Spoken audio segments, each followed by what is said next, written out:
Hello बच्चों, हिंदी की कक्षा में आप सभी का स्वागत है। तो आइए पढ़ते हैं आज पाठ 11 विलोमार्थी शब्द। विलोमार्थी यानी कि विपरीत अर्थ बताने वाले शब्द, जिसको इंग्लिश में ऑपोजिट या एंटोनिम्स भी कहते हैं। आइए समझते हैं चित्रों के द्वारा। पहले चित्र में देख सकते हैं ऊंचा, नीचा, मोटा, पतला, बड़ा, छोटा, हंसना, रोना। तो इन शब्दों को पढ़कर ऊंचा, नीचा, मोटा, पतला, बड़ा, छोटा तथा हंसना, रोना, ये सब एक दूसरे का उल्टा अर्थ दे रहे हैं। अर्थात जो शब्द एक दूसरे के विपरीत अर्थ दें उन्हें विलोम शब्द कहते हैं। यहाँ पर इसकी परिभाषा दी हुई है विलोम शब्द की। जो शब्द एक दूसरे का विपरीत अर्थ देते हैं उन्हें विलोम शब्द कहते हैं। आइए कुछ शब्द और उनके विलोम पढ़ते हैं। जैसे अच्छा, अच्छा का विलोम है बुरा। आना जाना, काला सफ़ेद, दिन रात। सोना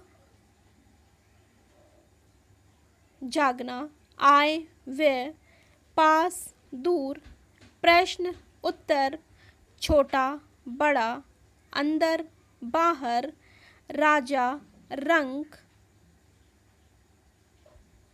हानि लाभ, देना लेना, सच झूठ, दोस्त दुश्मन, वीर कायर, पाप पुण्य।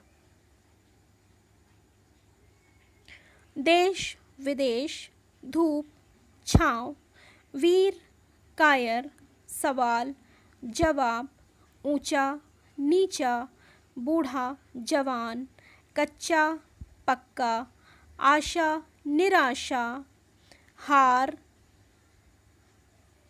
जीत, मित्र शत्रु, कम अधिक, आलसी परिश्रमी, भलाई बुराई। तो ये सब विपरीत अर्थ देने वाले शब्द यानी कि विलोमार्थी शब्द हैं। एक बार फिर से इस पाठ को दोहरा लेते हैं। एक दूसरे का उल्टा अर्थ बताने वाले शब्द विलोम शब्द कहलाते हैं। अमीर गरीब, हानि लाभ, दोस्त दुश्मन एक दूसरे के विलोम शब्द हैं। तो ये पाठ आपने अच्छे से समझ लिया। अब करते हैं अभ्यास। पहला वाक्य है, उल्टा अर्थ देने वाले शब्द कहलाते हैं। सही उत्तर है विलोमार्थी। प्रश्न का विलोम है उत्तर, हानि का विलोम है लाभ तथा झूठ का विलोम है सच। बढ़ते हैं अगले अभ्यास की ओर। निम्नलिखित के विलोम शब्द लिखिए।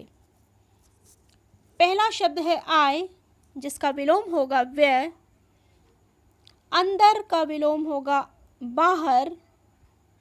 छोटा बड़ा, देना लेना, वीर कायर, पाप पुण्य, कच्चा पक्का, बूढ़ा जवान, बड़ा छोटा, सवाल जवाब, हार जीत, अच्छा बुरा, आलसी परिश्रमी तथा प्रश्न का उत्तर। तो ये कुछ विलोम शब्द हैं जिन्हें आपको याद करना है और याद करके उन्हें अपनी कॉपी में लिखना है। होमवर्क। फिर आते हैं लिखित प्रश्न की ओर। लिखित प्रश्न, इसे भी आप अपनी कॉपी में करेंगे। विलोम शब्द किसे कहते हैं, यह भी आपने इसका पढ़ा, ऊपर परिभाषा पढ़ी इसकी। और उल्टे अर्थ वाले शब्दों से वाक्य पूरे कीजिए। पहला वाक्य है, राम की कमीज का रंग काला है और डैश मेरा है। तो यहाँ पर हमें काला का विपरीतार्थक शब्द भरना है, यानी कि काला की जगह हमें ऑपोजिट वर्ड सफ़ेद भरना है। तो राम की कमीज़ का रंग काला है और सफ़ेद मेरा है। सीमा सो गई और मैं डैश रही हूँ। तो यहाँ पर सो गई का ऑपोजिट आएगा, सीमा सो गई और मैं जाग रही हूँ। सोने का विलोम अर्थ होगा जागना। आम मीठा है परंतु करेला डैश है। तो यहाँ पर आपको मीठा शब्द का विपरीतार्थक शब्द भरना है, यानी कि आम मीठा है परंतु करेला कड़वा है। सेठ मोटा है तथा नौकर डैश है। यहाँ पर मोटा शब्द का विपरीतार्थक शब्द भरना है आपको। सेठ मोटा है तथा नौकर पतला है।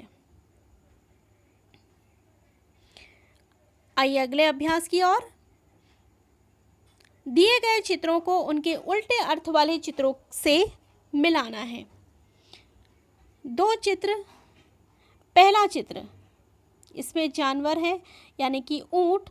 तो ऊंट बड़ा होता है या ऊंचा होता है, इससे हम एक दूसरे जानवर यानी कि किसी छोटे जानवर से मिला देंगे। ऊंचा, नीचा, बड़ा, छोटा, हंसना, रोना तथा मोटा, पतला। इस तरह से हमने चित्रों को उनके उल्टे अर्थ वाले चित्रों से मिला दिया। तो उम्मीद है बच्चों आपने ये लेसन अच्छे से समझा, पढ़ा और आप इसके सभी अभ्यास को अपनी कॉपी में करेंगे। तब तक के लिए धन्यवाद।